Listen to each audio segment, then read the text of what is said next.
اهلا بحضراتكم. النهارده هنتكلم عن ماكينه القهوه التركي التورنيدو والهاند بلندر التورنيدو بمناسبه عيد الام. وقبل ما نبدا الرجاء الاشتراك في القناه. اولا ماكينه القهوه التركي موديل تي سي ام اي داش 100 بتنزل في الوان مختلفه زي ما حضراتكم شايفين: احمر وابيض وروز وموف وطبعا بني. سعه الوعاء او الكوب يتعمل فيه 4 فناجين قهوه.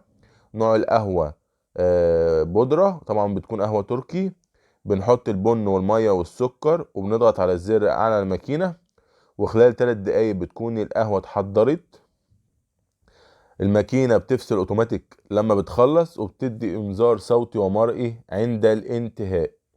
ثانيا معانا الهاند بلندر التورنيدو موديل تي اتش بي داش 1000 اي ار. الهاند ده شكله شيك جدا. 1000 واط، في سرعتين. السلاح بتاعه ستانلس بيشتغل في البارد والساخن. في كب مفتوحة بتعمل شرايح حلزونية وشريطية زي المكرونة يعني. وفي طبعا سلاح للبشر. وبيتميز الهاند ده بسهولة فك وتركيب الملحقات بتاعته. ثالثا الهاند بلندر التورنيدو موديل تي اتش بي داش 600 سي. الهاند ده يا جماعة بينزل 600 واط. السلاح بتاعه ستانلس بالكامل. بيشتغل في البارد والساخن. بينزل ب5 سرعات وسرعة متقطعة. وفي ملحقات كتيرة جدا ومفيدة جدا.